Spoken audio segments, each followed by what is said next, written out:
Awesome. All right, guys, welcome. If this is your first time joining us, I'm glad that you're here. If it's the 12th, 15th, or even 101st, I'm glad that you guys are back.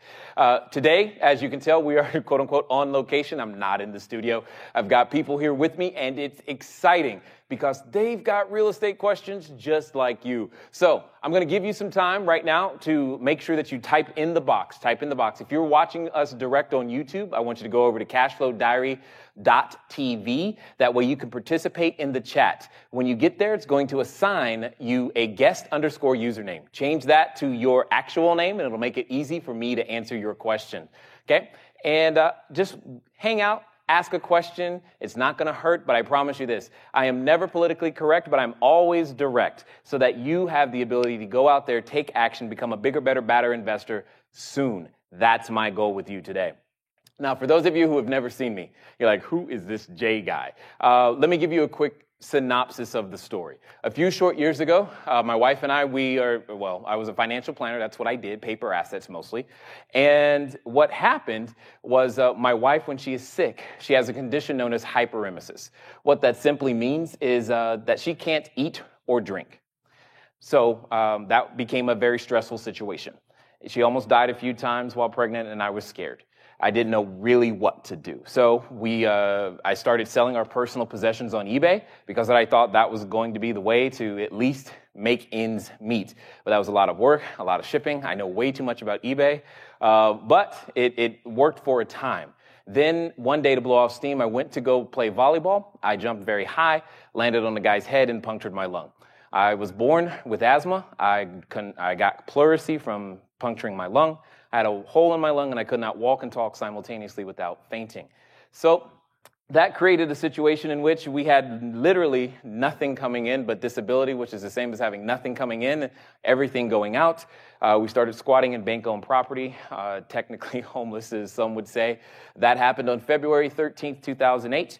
And, that was my Valentine's gift that year. Anyway, the point is that around that time, a friend said, hey, I got a solution for you. And I know we all got friends with solutions. But this one turned out to be true. He said, you should become a real estate investor. And I looked at him sideways because at that time we had a credit score of 398. We couldn't put $75 together. And I'm like, you want me to provide housing? I don't have a place to stay. This is weird. But okay, I've got nothing to lose kind of here. So let's figure this thing out. 4 months after that, we got our first transaction done. It's a buy and hold transaction that we still have today over in San Bernardino, California. At the end of the first 6 months, we did approximately another 24 transactions. 2009, we did about 70 to 90 transactions. 2010, we just kept doing more and more and more. Today, we have a little over 350 units across multiple states in the U.S., one commercial building, 18,000 square feet, negotiating on a second. We are also building a resort internationally. I also have one cell phone tower. With all that being said, I welcome any question you've got. So for those of you who are already part of the Cashflow Diary community, you've already sent in your questions. We do have some deals to review, and I'm looking forward to talking to them. For those of you who don't know, I don't look at the deals live or ahead of time. I look at everything live. I look at the questions live. So I haven't prepared some pat answer. All mistakes are left in. There is no editing. This is just how it is done. And for those of you in the room, I invite your questions too. There's 2 microphones. You may either have to turn them on or hit the mute button to unmute yourself. Hey, how you doing? And I happen to, so for those of you out there at Cashflow Diary Land, we're over in Phoenix right now. And there's some of you who are normally watching in Phoenix that are actually here today. So it's kind of cool to meet you in that same way. But for you guys here in the room, feel free to pick up a mic and ask any question. There's nothing that's off limits. I'll do my best to answer them, but you got the same caveat. I'm never going to be politically correct. I'll be absolutely direct on exactly what I think you should do in order to get your transaction done. So let's look at what we've got today. So, that's right. We have a podcast for those of you joining us for the first time, cashflowdiarypodcast.com. Every Monday, new episodes at 8. We've interviewed a number of successful entrepreneurs. We've been doing this for a little while now, and it's exciting. John Assaraf is actually there for those of you who may know. And there are a number, what's his name? Billy Blanks Jr., Shark Tank. That episode is also live. There are a number of episodes. They come out all the time. And even, yes, Jermaine Griggs has been a guest on the Cashflow Diary podcast. So go check that one out. That one actually began to tweak my head, and that's kind of how I ended up here. It's because I was talking to him. It's awesome. And then congratulations. We have Mark, Nick, and Pat. You guys have increased your cash flow with Cashflow Diary. You've been able to purchase some of our buy and hold properties. Congratulations on getting that done, making those decisions, and moving forward. I'm very excited for you guys. And for those of you who want to find out more about what I mean when you say you can increase your cash flow with Cashflow Diary, go over to begininvestingnow.com. All right, let's see. John's got a question. Yes. Okay, I have a caveat here. One of my private coaching clients had a question that was so stinking good that I had to have it here because I knew you guys needed to know. So here was the situation. He had someone, first of all, speak Spanish. He is not a native Spanish speaking. Is John, are you here? Yes, awesome. Yay. Okay. So she came up with the price of $95,000. John, you're going to need to grab the mic. You're going to be broadcast now. You didn't know it. She came up with the price of $95,000. So this was in Phoenix, yes? Yeah, so somewhere near here. Just turn it on. It'll go green. So it's a triplex in Phoenix. It was $95,000. The major issue was, other than language, was why the person wanted too much money. And what was really, really cool here, so let's look at this. She doesn't use realtors. She had the property 8 months. She bought it at auction. Wouldn't say how many others have bid on the property. She's considering holding and fixing it up. And this is where the deal begins, by the way. You're always looking for the problem. Okay, many people say to me, Jay, how come I can't find property? It's because you're looking for the wrong thing. You're looking for problems, not properties. So she was upset by all the questions because I teach a question-based system in order to get your deals answered. So here are the 3 questions really fast. With these 3 questions, I can pretty much sell just about any service, but since we're talking about real estate, here's how it goes. It's always going to start with first, have you ever considered? Have you ever considered? And I don't care what it is that you're offering, just start the question with that. Hey, have you ever considered getting involved in real estate investing? That is the question that you want to ask. And you want to ask it verbatim. This way, changing the words will get you different answers. Whether they say yes or no is irrelevant. What is relevant is that you ask the next question. And it's 2 words. Most important 2 words I've got for you probably today is really why. Because once you begin to ask the really why, you'll know what it is that's going to motivate them to be willing to do business with you. And that's what we're going to be talking about here on number 5 and number 6. And then after that, the next question you're going to ask is, does it make any sense? And you're always going to ask a does it make any sense question. And you want to give them the power to say no. Because the one thing, believe it or not, human beings love to say yes, but they don't want to feel like they're forced into saying yes. So ask a question that says, does it make any sense? Have you ever considered getting involved in real estate? No, really? Why? Well, I don't like tenants. Oh, really? Okay, so I'm just curious. If you could be involved in real estate, do you think it makes any sense to be involved without having to worry about tenants? Oh, yeah, I do that. Really? Good. I have a way to help you. See, it's a very simple way to do that. And this is exactly what I've been teaching John. And is Joanne here? Yes. I've never met you. This is cool. So this is what I've been teaching them for a number of months, and they've been going through the process. Here's the point. When you go through and I teach you to ask these questions, because after you ask really why, do you just go straight into the sales pitch? What do? Come on, make me look good here. After the really why, after they answer you talking to them really why, do you say, okay, cool, here's what I can do for you? Is that the correct response? No. No, good answer. Okay, we're going to ask more questions, and this is what he did in terms of asking the questions. At the end of the day, here's the deal. How do you pay more than a property is worth and still make it a deal? That's what this came down to. Property's not worth 95. Has she moved off 95 yet? No. No. Any updates since last week? I mean, I don't know, or Thursday when we talked? Not yet. Not yet. You're holding out hope. Okay, we'll see. Okay, so how do you pay more than a property is worth and still make it a deal? Okay, so here's what we're going to do. Watch. Oh, wrong screen. 1, 2, boom, there it is. So here's what we're going to do.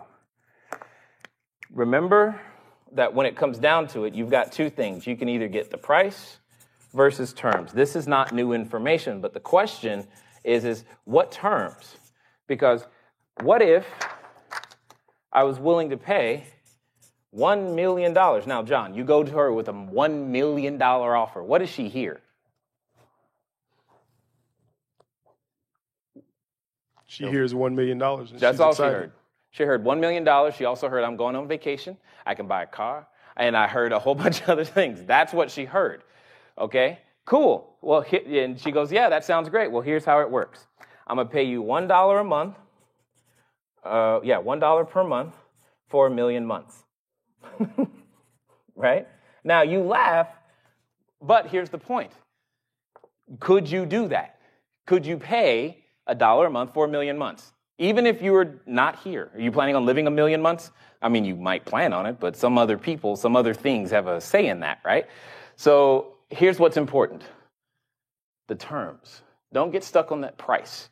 She's stuck on the price. So do you remember what we came up with? Because I really don't remember what we came up with as the term to offer her at all.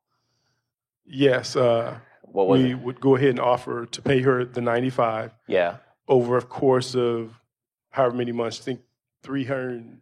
Oh, that's right. I said it was $95,000. She wanted $35,000 down. Yes. And I said, we'll pay you, no problem, $95,000, $35,000 down, and I'll pay you, was it $500 a month until paid? Or $250. $250 a month until paid. Which was 247 months. Got it.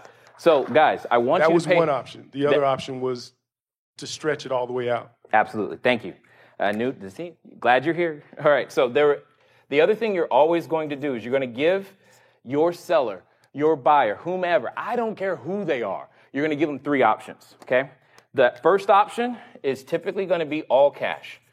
And it's going to be absolutely low, and it's going to be absolutely insulting, period. And if it's not, and if you're not embarrassed, if you're not going, there's no way they're going to accept this, then it's too high, okay? So go lower. So it's going to be all cash.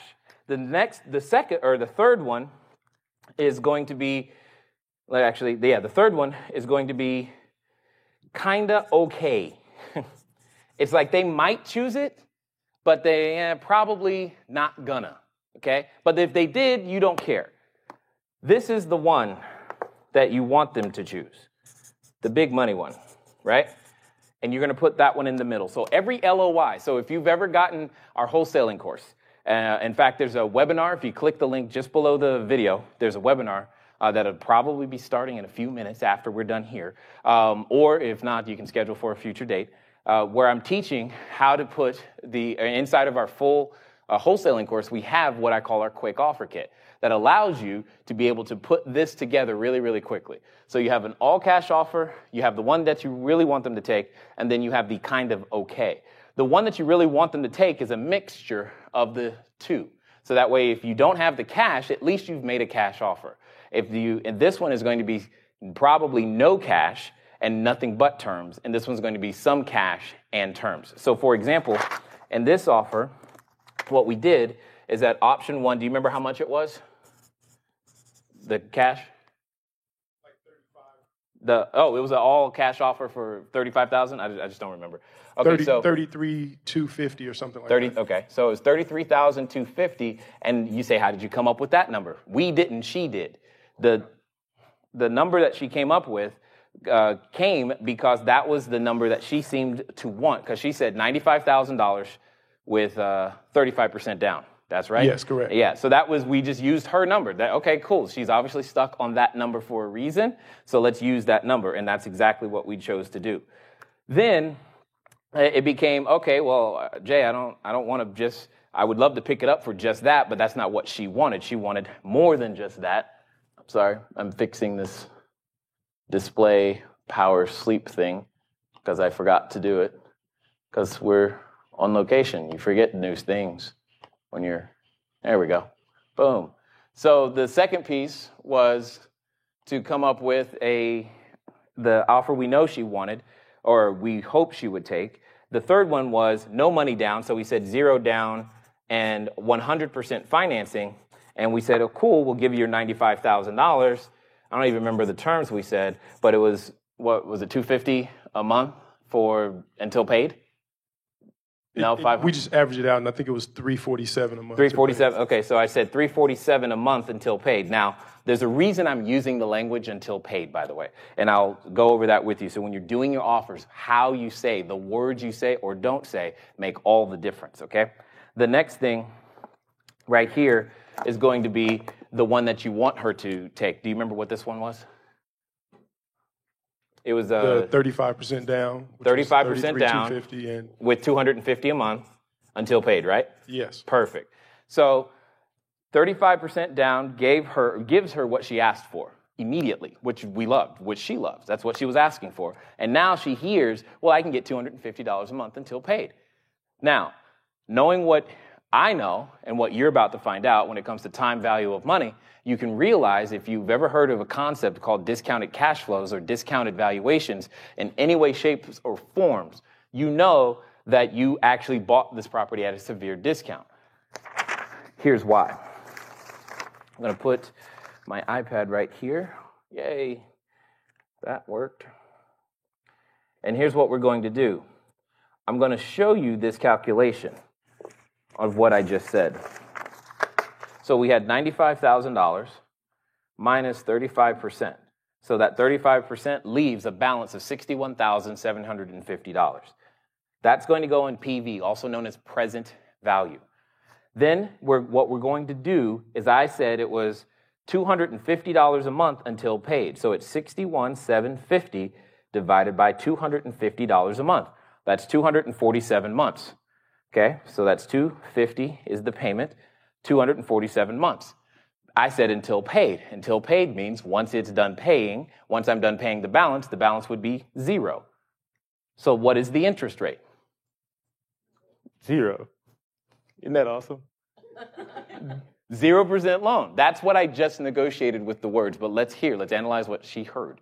She heard, I can get the money I want today and $250 a month. That's what she heard, which is true. That's exactly what she asked for. And I'm going to give her exactly what she asked for. The only thing is that when I discount this cash flow, so all I got to do to discount this cash flow is I'm going to put in the inflation rate. Now, maybe you call me pessimistic, but I'm going to put in a 9, as in 9%, and say that what that really means is I kind of paid $28,000 for that $61,000 today. If I was to pay it all off today, that's what it would take. It would take a deposit of $28,000 earning 9%, i.e. the inflation rate, in my opinion, okay? That's what it would take in order to pay off that same $61,000 so that I didn't have to worry about making that payment, i.e. I bought it significantly less. What's that? So you bought it for half. I bought it for half. And all I did was use terms. I gave her everything she wanted, and this works. And I had a property in Atlanta. I've since sold it on this very same structure. It was very awesome because they were so focused, I must have this amount of money per month. And I just strongly believe if you've got the motivated seller, there is a way to create the transaction. There's a way to create it. It's up to you to come up with those creative strategies to make that work. Jacob, any questions in the chat room? There's one. Sep. Hi, Sep. How you doing? Let's find out what you've got. And that didn't work. Hit refresh.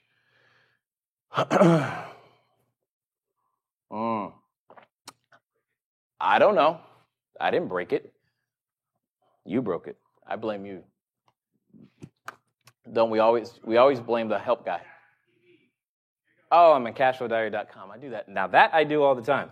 Cashflowdiary.tv chat.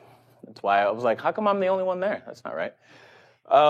Jay, what do you think about multifamily properties that back to freeways? Okay. All right. So we're going to go a different direction now. Would I ever build soundproof walls, trees, or something else to alleviate noise? Okay, Sep, a good question. All right, here's what we're going to do.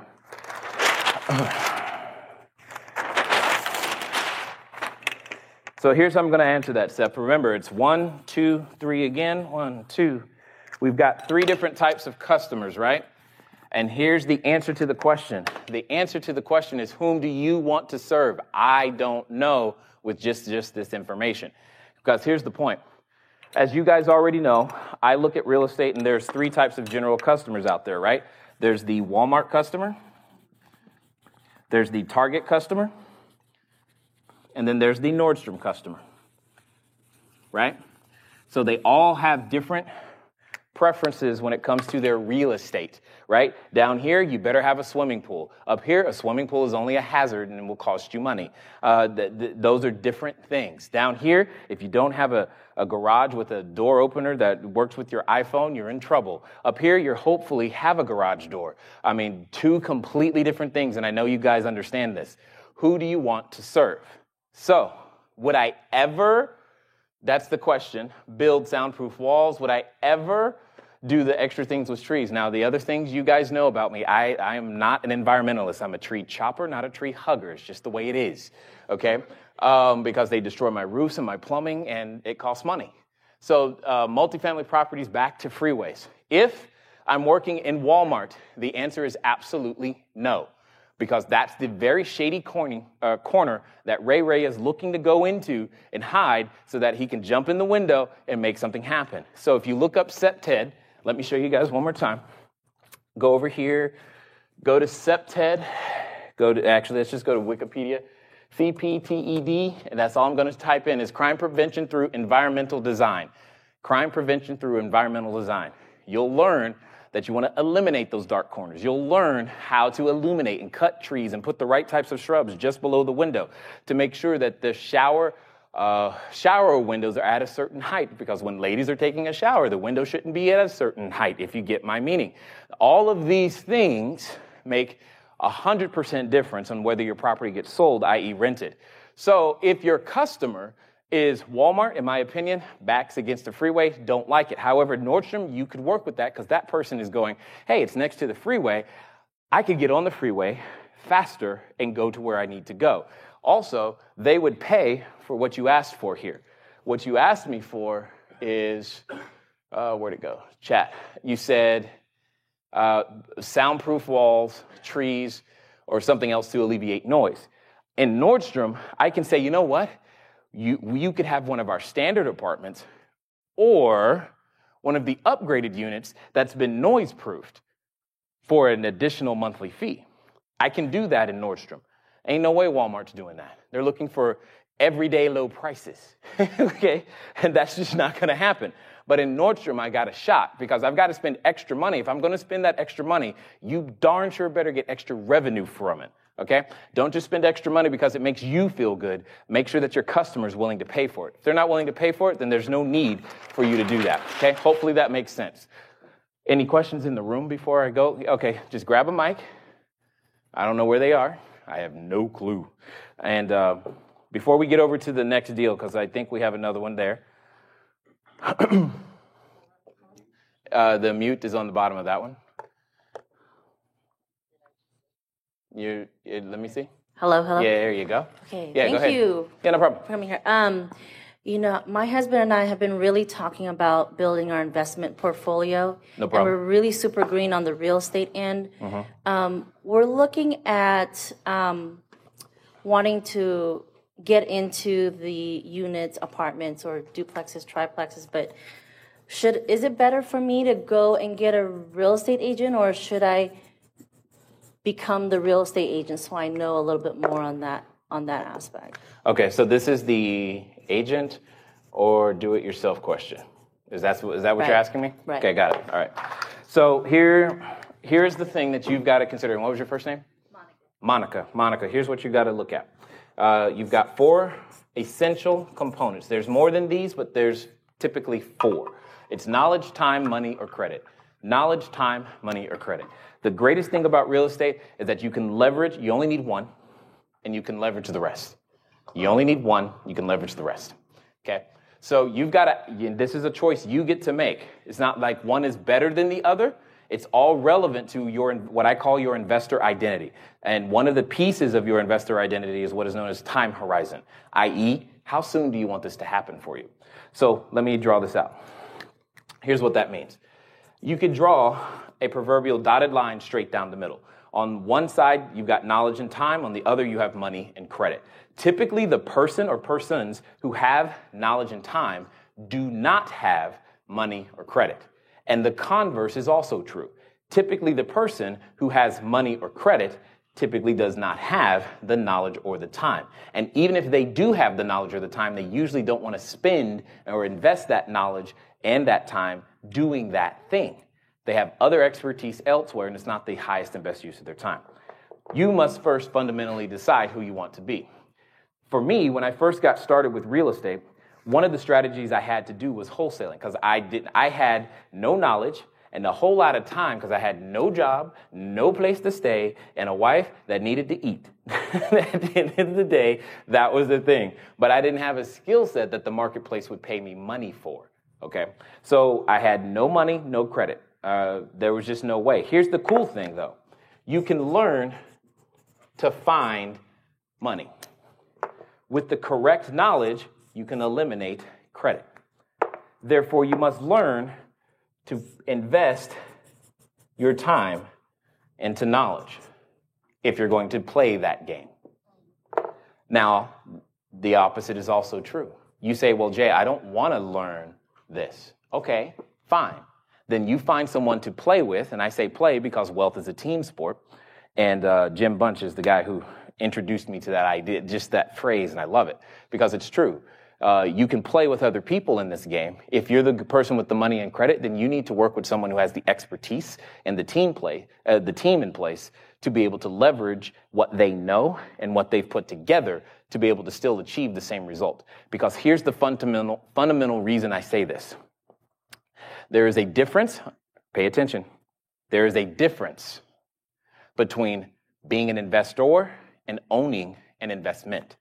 The investor is me. I'm invested in every deal. I'm out there. I've got teams on the ground. This is what we do. We eat, we breathe the market, no matter what marketplace we're in. That takes an immense amount of time between my CFO, my VP of operations, the people who are flying out and looking at the properties. In fact, right now in the chat room, some of our cash flow coaches are probably sitting right there, Carlos and David. They're probably sitting right there to answer your questions. Here's the point. The point is that takes an immense amount of time. Because here's what's going to happen. You or your customer is going to ask us, hey, why did you choose this marketplace and why not this one? Why did you choose this property and why not this one? Why does this one make sense? And we must have very relevant information in order for that to make sense. And it takes time to aggregate, compile, and distribute that information in such a way that someone would be willing to purchase. If that's not you, then you leverage what you have, okay? And you hear me clearly. Use what you have to get what you need so you can have what you want. Okay? That's what it comes down to. And that's true for all of us. If you have the knowledge and the time, great. Then you use what you have to get what you need, access to the money and credit, so that you can both have what you want. Because many of the benefits of real estate can be easily divisible amongst all the players. Just because you're not the one on the airplanes and beating the contractors up and talking to the mayors that like we do, that doesn't mean you don't get the same benefits. You're just exchanging something different for those same benefits. Does that make sense? So that would be the thing I'd have you focus on, and it's a personal decision. Now, see, fortunately, quote unquote, for me, the decision was pre-made. I didn't have the money or credit. I couldn't make that decision. It was pre-made. Now, here's the reality. The reality is, even if you're the person currently with the money or credit, you're going to eventually run out. And you're going to need to become, if you want your portfolio to continue to grow, you're going to need to become the other person with the knowledge and the time. Either way. It's just a matter of when do you want to do it. So if you said to me, Jay, can I build $10,000 a month of passive income? Yes, absolutely. You got to begin to tell me what you have so that I can figure out what you need so you can go have what you want. We can figure out how long that takes. That's part of what I do when either I'm coaching someone or on stage or all this other stuff, is to help figure that out so that people go into the correct direction. Some people, they just want to use their money to go out there and create passive income immediately. And that's what I was talking about these three gentlemen earlier, Mark, Nick, and Pat. That's the decision they made. They said, you know what? All that we do is more than I want to do personally. So how about I just buy a property from you? Cool. That's what they did. That builds their passive income. They get to do what they want to do. Because some of my investors and customers, they work in Hollywood. And I don't know about you, but I think the quality of movies is going the wrong direction. So therefore, I want them to take all their time and knowledge and please make something good so that I can watch it.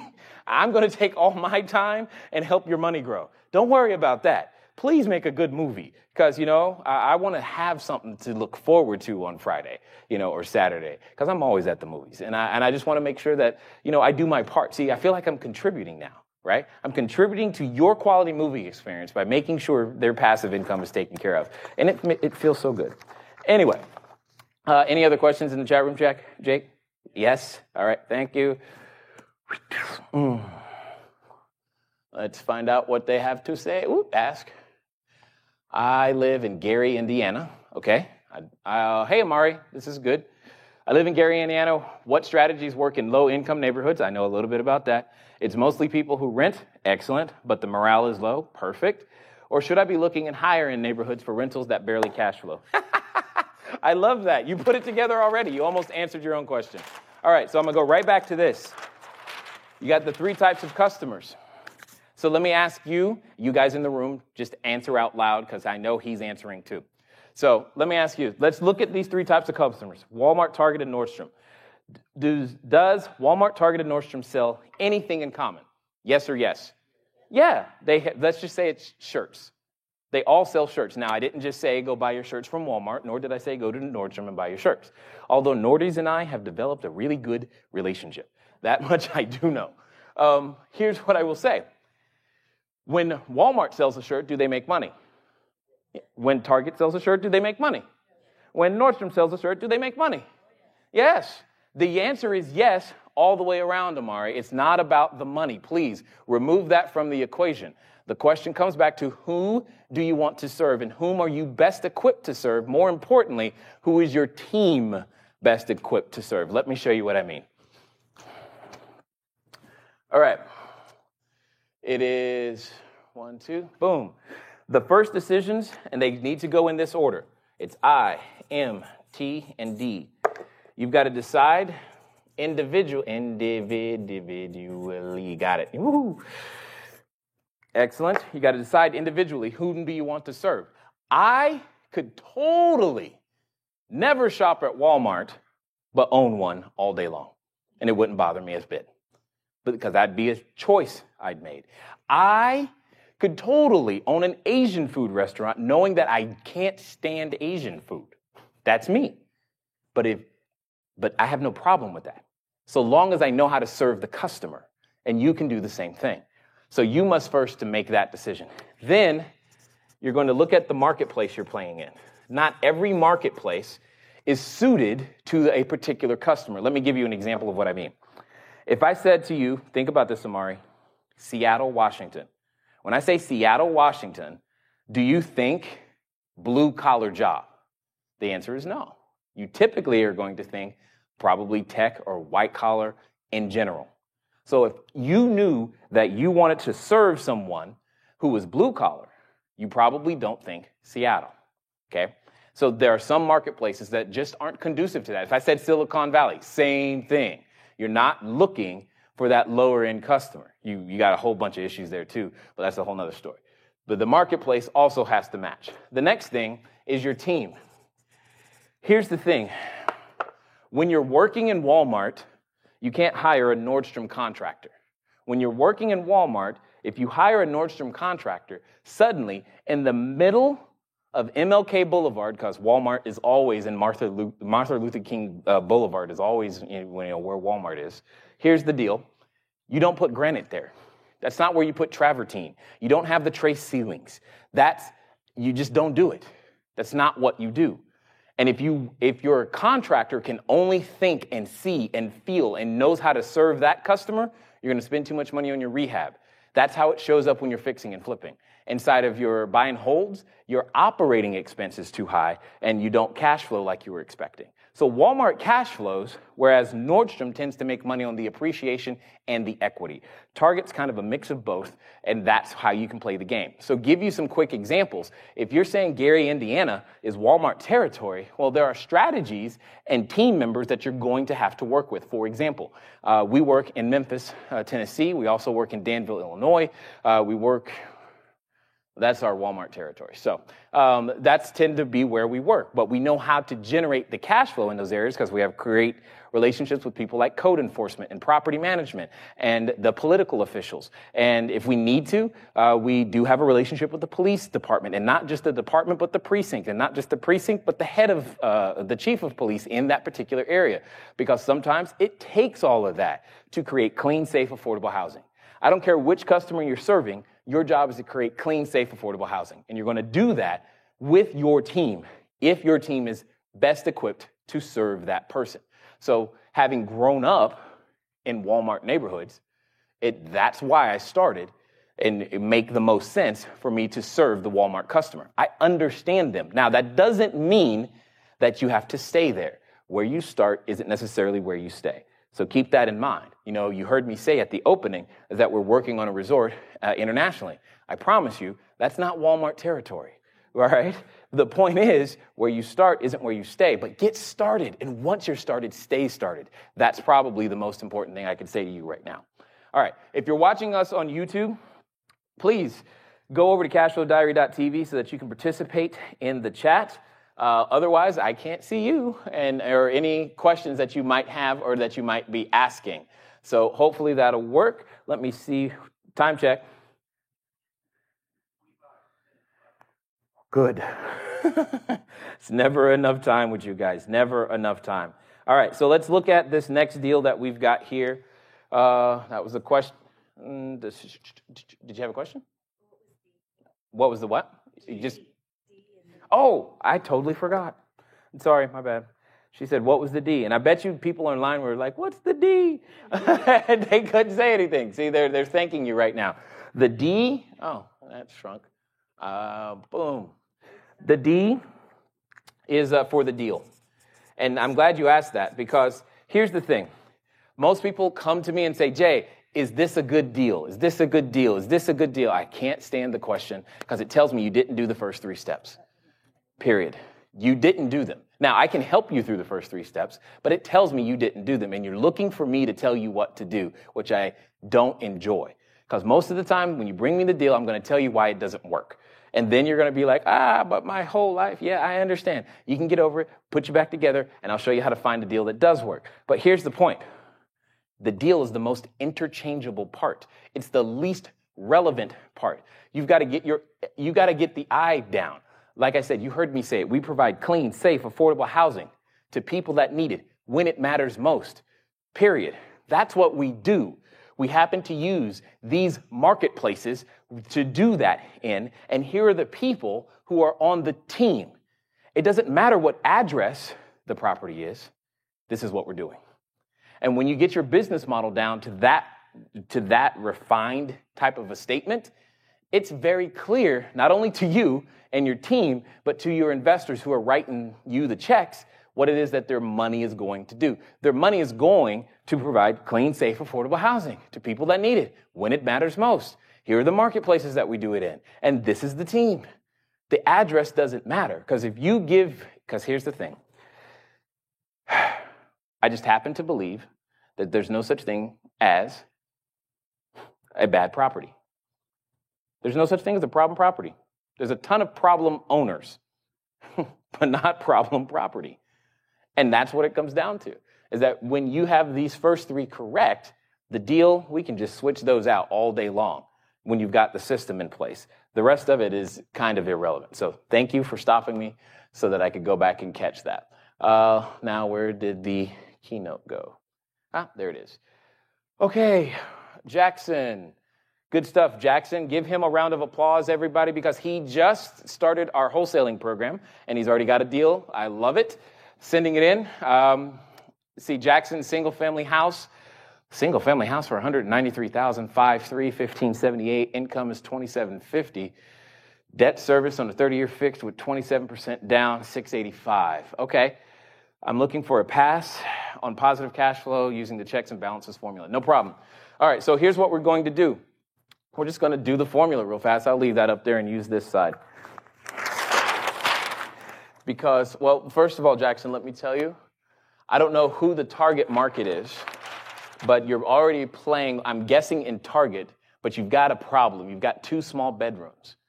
You've got to have 2 small bedrooms already, or something's not built to code, because you've got 1,578 square feet for 5 bedrooms. That just says to me it's too small. And no spouse, no wife I know is going to be happy with a small bedroom. So just know that. I haven't walked the property. I haven't said anything. I'm just thinking about your customer again, okay? This price point, I'm guessing, is in the target range because of where it looks at, and a small bedroom is a no-go. This would be the upgrade house. This is not the first person. This is not your, our first-time house. The price point could be in the first-time house category, but if they're advertising it as a 5-bedroom, you've got one of 2 issues already. It's either really, really tiny bedrooms that are built to code, or you've got really, really tiny bedrooms that aren't built to code, and you've got something else added on, because I'm looking at this right here as that something else. I'm not really sure what that is, but I would find out. So let's keep going. Let's run the checks and balances. Where's my marker? Here it is. All right, so the first thing I'm going to do, everybody, I'm going to take the purchase price times 1.5%, which is the same as saying I'm calculating an 18% hurdle rate. That's what I'm doing. So meaning I want whatever I pay for the property. Where's my calculator? Here it is. Whatever I pay for the property, I want that number per month. So if it's $193,000, so we've got $193,000 times 1.5%, and that's going to give us a number. So this is going to be the first pass or fail. 193 times 1.5% equals 2895. I'm guessing this is a big old fat fail, meaning the building needs to generate $2,895 per month in income. That's $2,750. Now, under normal circumstances, I'd say move on. But I'm going to tell you, Jackson, to dig further, because I'm guessing, and I don't know, now you're going to have to play the value add play. You got to ask your customer, hey, what else would they pay for? Could you add a laundry service? Could you add dry cleaning pickup? Could you add, yes, and it's got trees. Here's the play right here. Here's what you're going to do. You're going to advertise this house as specifically pet friendly. You are looking for the pet owner, the pet owner. You're going to advertise the outside, the trees, the extra space, and you're going to charge Fido an additional $50 a month to stay there. That's what you're going to do. And therefore, you have a shot at being able to get this $2,750 over to $2,895. And you're going to have to sit down and think about your marketplace. Interview target investors. Ask them, have you ever considered getting involved in real estate investing? When they say yes, find out really why. And when they answer that question, you're going to ask them, tell me about the last 5 deals you did and why you did them. When you do that, they're going to give you all the information you need to know to figure out what additional services you can add to this property to be able to make it cash flow the way that you're looking for. So that's check number 1. The second thing is, I don't like 27% down. I think if you're trying to finance this traditionally, I think that's the wrong route already, because you're putting too much money down. You know me, I don't like that. Unless you're playing the money and credit game and that's just your goal. You just want to put money down and go forward. I just don't like that. However, you do need to solve that entry point problem. Although $685 a month, that could work out quite well for you, especially if you can get the rent to $2,895. So I normally don't say this, but I'm going to say go ahead, go for it. But you've got to get that additional income. You've got to get that number to $2,895 in order to make sure you pass, so that when you pass it on to someone else as a wholesale deal, that they cash flow. All right, Jackson, now you did a condo. Boy, you must have been actually watching the videos. Look at that. Look at that. I love you. Good stuff, man. Let's see. Condo, 100,000, 2-1. No, stop. Don't need to go any further. I'm not even going to do the math. It's a 2-1 condo, period. I can't stand 2-1s. It's a personal bias. They're hard to rent. I don't like the customer that typically rents them because it's either going to be 2 single people and they're going to eventually have an argument, and then someone's going to leave because they can't make the rent. Or they're going to get married, and then they get married, and guess what they're looking for? A house. It's like, dude, it's too transient for me. I don't want to have to renew a lease with a new person every year or every 6 months or every what you're doing. This is an absolute no. The second no is a $235 HOA fee. Are you kidding me, dude? You can't write. That's no good. No bueno, not for you. Move next. Okay. Any questions here in the room? Yeah? No? Jacob? Okay. If you've got the mic, go for it. There we go. I just was curious. Maybe it's too early, but I want to know what the other checks and balance formulas are. Oh, got it. The other checks and balances formula. No problem. Sure. The first thing that we're always going to do, let me go back to that property then. That was, boom, this one. There we go. Perfect. So the first one that I'm going to run is this the purchase price. And now, okay, let me also clarify. When I say purchase price, I mean all-in cost. That's probably a more accurate statement. All-in cost. That means if my goal is to rehab the property, that number is my rehab cost. If my goal is to use private money or hard money or whatever my financing is going to be, my financing cost needs to be in there.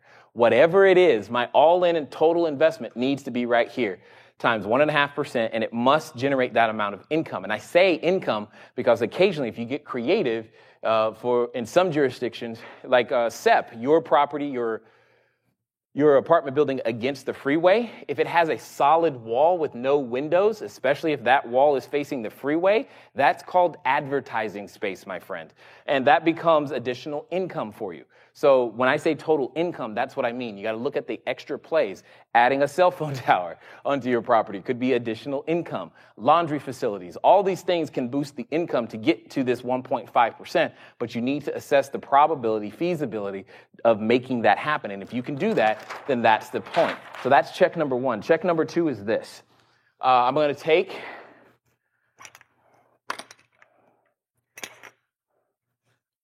the simple version is that I'm going to take what he's got here as the debt service, 685 times 4, and I'll explain that in a second. And whatever that number is, 685 times 4, is 2740. And so long, again, I'm looking at the income, so long as the rent or total income from that property is higher than that number, it's also a pass. It's going to pass or fail one of those two tests. So many properties in California fail this test all day long. They just completely bomb because the debt service, this test says you have too much loan to actually cash flow. That's what that test says. This is always, when you're dealing with Nordstrom property, this test nearly always fails. Nearly always. With one exception, the amount of your down payment. Well, if you want to put $400,000 down on a $600,000 house, yeah, it's now going to pass. But you have $400,000 down. In my opinion, that's not the highest and best use of that cash. You could probably get a better return. It's an underutilization of resources. So again, it's a fail for me. But if you've got extra cash, then great. Then go for it. But that's the second test. So it's one of those two. And if it passes both, it's probably going to cash flow very well for you. Because that's what I'm looking for. I'm primarily looking for cash flow, so my tests are all related towards cash flow. Any other questions? We have any, Jacob? No? Cool? All right. So, okay. All right. 12 minutes? Got it. So some of you have also, I want to make sure that you remember these cool little things. Many of you have seen, you've heard me talk about to you the fact that, you know what, you're going to be the same today as you will be tomorrow or 5 years from now, except for two things, the books you read and the people you meet. You can see that today I'm meeting some really cool and awesome people, and that's exciting. So I've got two books for you. First, I just started reading this. I'm barely 10 pages in, and my mind is literally on fire. Go get it, period. I have no other explanation other than go get it. It's 80/20 Sales and Marketing, the definitive guide to working less and making more by Perry Marshall. Go pick it up. You say, Jay, I don't have enough time in my day. Cool. Well, go pick it up. You'll find the time because this will begin to make that difference for you. Secondly, as many of you know, we're out of pre-orders, meaning we've shipped all that we've had so far. These are like the last 1, 2, 3, 4, 5, 6, 7, 8. I got 8 left at the moment, which is good. They're $24.99. I have a feeling they're going to be gone soon before I leave this room, which is exciting. But in here is the entire story. You ask, what is my business plan? It's in here. You ask, how do I break apart deals? It's in here. Many of you have heard of the profit analysis quadrant. You want to know how to make it work. It's in here. You say, hey, Jay, I can't generate a lead. It's in here. How can I generate leads with no money? Guess what? That's also in here. What happens when things fall apart? I got a problem with the property. That's the middle of the book where I made a whole bunch of mistakes and I told you all about them. So all of those things are in here. Here's the point, guys. Just below this video, you should see a link for the book. Feel free to go purchase that. The ebook delivered immediately, $9.99. And the physical books we are about to ship. We've placed another order. We're waiting for more to come. We're almost there, guys. We're almost there with all the pre-orders, and it'll all be filled. It's just going to be a little bit longer. I'm excited about it. I've been hearing back from some very cool people. As you can see, Josh and Lisa Lannon, the Rich Dad Advisors for the Social Capitalists. You also see Andy Tanner, the one for stock. And hey, look, it's Jermaine Griggs right there as well, which is cool to have had access to lots of really, really great people. Russell Gray and Robert Helms. The real estate guys, you should check out their podcast as well as John Assaraf. Here's the point. Inside this book, remember, you always, in your business, give more in use value than you take in cash value. So ask yourself this question. What could finding one new lead today be worth? Is it worth $9.99? God, I hope so. What could getting one more transaction be worth? Is it worth the price of shipping for this book? Hey, I'll even sign it for you. But the question is, are you going to do it? Please don't buy the book if you're not going to use it. By that, I mean read it and do what it says. I believe you. I really believe you. My point is, I want you to make sure you go out there and use it. Don't join any of our courses if you're not going to use the information. Jackson has been doing this for maybe 2 weeks now. I'm not really sure. If he's in the chat room, feel free to tell him, Jackson. I don't know. But it's maybe 2 weeks, and he's already finding deals. That's what the webinar that has the link at the bottom is all about, how to go out there and find deals. It's the strategy that I used when I had a credit score of 398 and couldn't put $75 together. I had to find a way to find property, and I had to find a way to sell that property so that I could eat. And you can't say to me, Jay, I can't do this, because if you can breathe, if you can walk, you can talk, if your wife or spouse isn't in the hospital about to die, you've got more than I started with. So make it happen. The other thing that I want to show you guys today is that right here, cashflowdiary.com/property. While, yes, we've had 3 different people make the decision to increase their cash flow, I think we have, so you see the red ones. You can tell the site design is there. Give Jacob a round of applause. Yay, woohoo, go Jacob. Here's the cool thing. We got some new financing in place for you. And again, guys, you're the first ones that I've told this to. We've got new financing in place. What you see on the right as the minimum down payment, completely ignore that. Click the link, download the flyer, because you're going to be shocked. But we've managed to get down payments down as low as $10,000 to $12,000 and give you a double-digit return, cash on cash, total return in excess of 20% on some of the properties.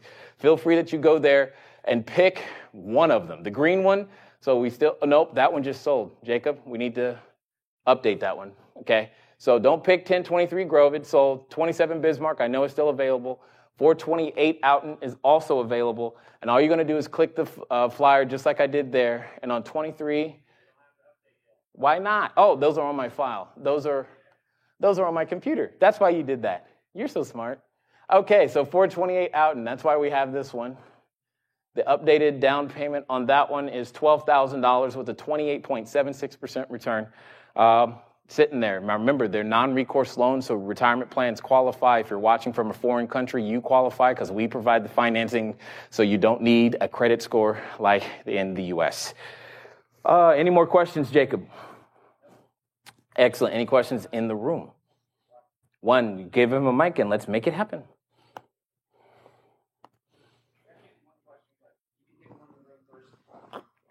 Will do. Are you charging sales tax on your rents? Sales tax on my, no. Sales tax on my rents, no.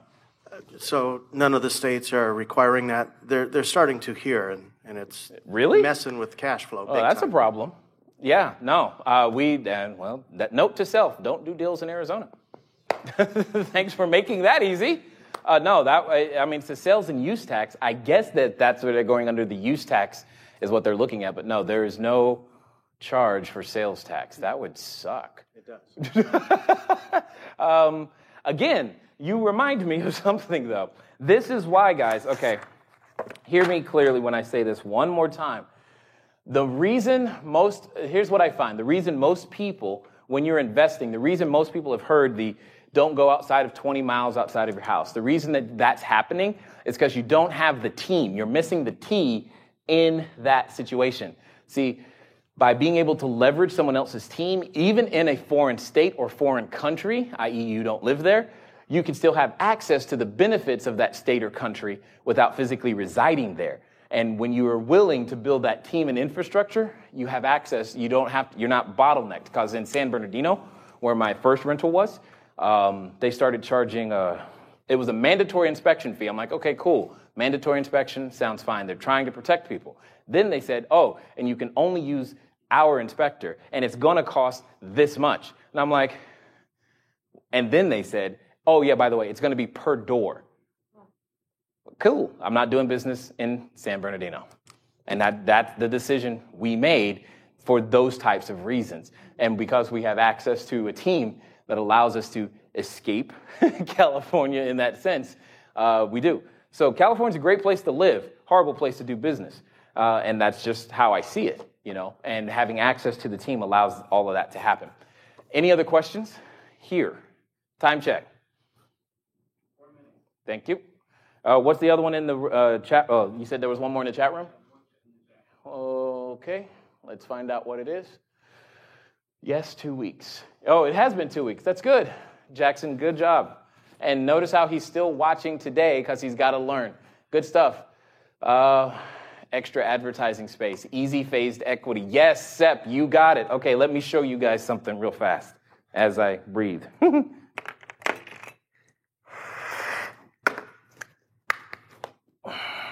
I said,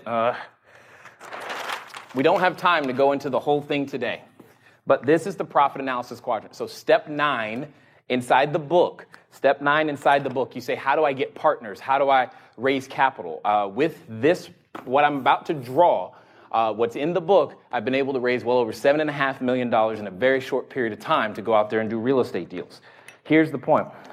It breaks down into 4 quadrants, 1, 2, 3. And 4, boom. And in this quadrant, you've got appreciation. This quadrant is depreciation. This quadrant is amortization, and this quadrant is the almighty cash flow. All right? Now, here's the thing. You can split these up in many different ways. What Sep is talking about in the chat room is phased depreciation. There are 5 types. Most people don't know what I'm about to tell you right now. Here's the thing I'm excited for you by. 2, 3, 4, 5. There are 5 types of appreciation. Most people know only about one of them. So you've got found, you got forced, you've got phased, and then you've got passive, and you've got inflated. Now, passive and inflated are in red because you and I don't have control over them. Let me explain those 2 first. Inflated simply means Janet Yellen decided to print more money, and therefore more money's in the system chasing the same number of assets. It doesn't mean that the asset value increased. It means as measured in dollars, people are willing to have more money, therefore they'll spend more money on it. The second one is passive. It's all about emotion. Hey, there's flowers in the front now. I'll pay an extra 10 grand for that. okay. But someone else will say, hey, there's flowers, but I don't like those flowers, so I'll only pay an extra $3,000 for that. It's totally emotional. You and I can't control them, so we don't base our deals on those at all. We ignore them. But passive is the one that the general populace typically focuses on. It's the one that's on CNN, constant negative news. Keep that in mind. So the other ones are found, forced, and phased. Found, you can create. And I don't need to tell you that if I bought a 72-unit building for $60,000, you know that that building was worth more than $60,000. And I found that appreciation. It occurs on deal negotiation. So negotiation is a very, very important thing. And you saw me do that earlier. Then you've got forced appreciation. This is what you do. So it's coming up on summertime, right? Guess what we're about to see?